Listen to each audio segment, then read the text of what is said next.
qui présente quelques petits points d'usure, surtout ici. Je sais pas si on voit bien. Tac. Mais sinon, à part ça, présente aucune marque, aucune déformation ni rien. Voilà. Après, le bloc.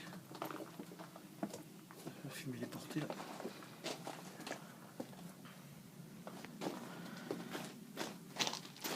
Donc, toutes les portées sont pareilles, nulle part. Tac. Ce que j'appelle le coussinet, moi je sais pas si c'est un coussinet mais une portée, mais il a aucune rayure, il a pas bougé. L'autre non plus. Donc apparemment le guide, là le téton est pas abîmé, rien. Celle d'en dessous, je vois pas de rayure. Donc, voilà. Et de l'autre côté, on recule un peu. Donc il y a ce coussinet qui s'est barré, qui était ici là, tac, qui était dans ce sens là d'ailleurs, qui s'est barré quand j'ai fait tourner le moteur. Il présente un tout petit endroit qui est abîmé à côté du trou de lubrification là, je sais pas si ça peut avoir un rapport. Juste cette petite marque là.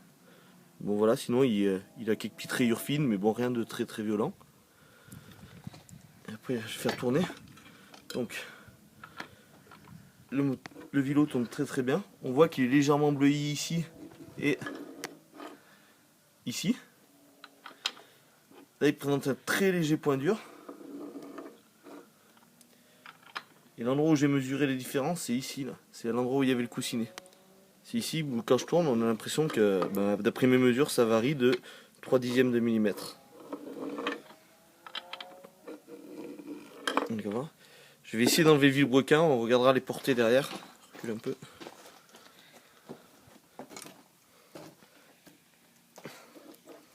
Il est tenu par les joints spi.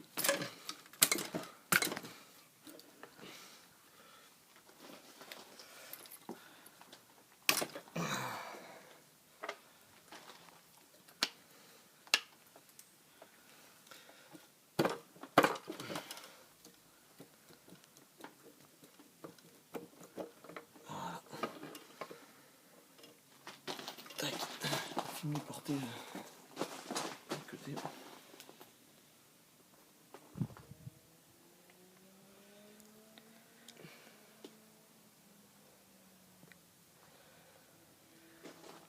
Donc les portées n'ont pas l'air d'avoir de marque non plus. Pas spécialement.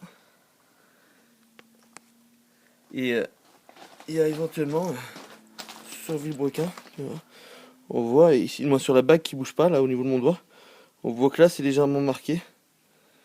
Est-ce que c'est dû à ça? Je sais pas si on voit avec les reflets, si on le voit bien, ouais. On voit que c'est légèrement marqué. Et pareil de l'autre côté, à l'opposé, diamétralement opposé aussi. Donc voilà. Est-ce que ça vient de là ou pas? Voilà, sinon on voit bien que quand je fais tourner, que les deux bielles tournent parfaitement. Et comme ça, elles ne présentent pas de point dur d'apparence. Voilà. Et quand on regarde de ce côté-là, on voit bien le trou du picot de volant moteur avec, je sais pas si on voit au niveau de mon doigt, au niveau de la lumière, si je me mets dedans, avec le centreur qui est explosé dedans.